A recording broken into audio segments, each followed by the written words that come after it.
prophète, c'est le message de l'âge en question. Même si les prophètes marchent seulement comme ça, et la parole de Dieu ne vous trompe pas. Vous voyez, le prophète, Dieu lui dit fais ça. Mais lui quand il agit autrement. Le fait qu'il a agi autrement, vous regardez, mais Dieu l'a inspiré, il a dit ici. Mais comment lui ça c'est la parole de Dieu. Je vous ai donné l'exemple de Jonas. Dieu lui dit, va à Ninive, va parler au peuple, alors se repentir. Et les gens avec la compréhension mécanique, ils s'attendaient à voir Jonas prendre les bateaux pour aller à Ninive. Mais Dieu, il inspire son prophète. Il y a des gens qui ont condamné les passages. Il faut que dire que l'inspiration est plus forte que l'écriture. La parole parlait, disait à Jonas, va à Ninive. Mais l'inspiration envoie Jonas pour prendre les bateaux et aller à Tarsis. Les gens ont dit, oh, le frère Jonas arrête. Il est en train de marcher contre la parole. Frère, la vie du prophète, c'est la parole de Dieu.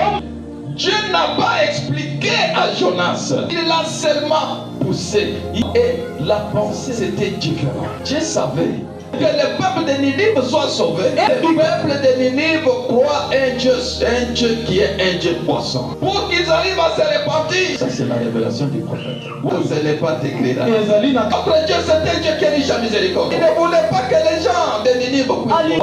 Et Dieu a utilisé la chose dans laquelle les gens de Ninive avaient confiance. Mais ils avaient confiance en leur Dieu poisson. Et Dieu inspire Jonas à aller à Tarsis. Et de là, il crée une situation, un poisson absorbe, avale Jonas. Dieu donne la direction. Ce n'est pas la force, pas la puissance, et pas l'esprit de Dieu. J'ai dit, vous là, les bateaux là, tout ça, ce sont des choses qui sont dirigées par les êtres humains, avec leur raisonnement, compréhension charnelle. Je vais utiliser mon bateau en mon bateau original. Allez, direction Ninive. Alors Jonas ne pouvait plus se contrôler lui-même. Il ne pouvait plus rien faire. Il était rongé par la culpabilité qu'il avait désobéi à Dieu. Entre-temps, il était ignorant qu'il était dans la volonté parfaite de Dieu. Frère, la vie du prophète, les événements qu'un prophète vit, c'est la parole de Dieu. Quand il est arrivé à Ninive, les gens de Ninive étaient courbés. Adoraient leur Dieu poisson. Quand leur Dieu poisson ouvre, c'était un prophète juif. Alors Dieu les a mis dans la confiance. Ils pouvaient maintenant écouter le message. Et c'est alors qu'ils se sont repentis, qu'ils ont été sauvés. Acclamez le Seigneur Jésus-Christ. C'est lui. Je vous ai toujours dit, Dieu va prendre les prophètes. Il dit, d'abord il dit, je fais de toi un signe, un présage pour Israël. Je parle bien du prophète messager, pas des Éphésiens 4 ici. Vous ne pouvez pas ramener les prophètes messagers à la parole. Parce que toi-même tu ne comprends même pas cette Bible-là. Tu es aveugle, tu es pauvre, tu es nu. Comment tu vas comprendre la Bible? Tu ne comprends pas. Maintenant tu vas ramener les prophètes à la Bible. Comment? Parce que la Bible-là dit que toi tu es aveugle, tu es pauvre. C'est les prophètes qui te ramènent à la Bible. C'est ça même la prophétie de cet ami. Je vous enverrai Élie les prophètes. Il ramènera les cœurs des enfants. On n'a pas dit que ce sont les enfants qui vont ramener Élie les prophètes à la parole.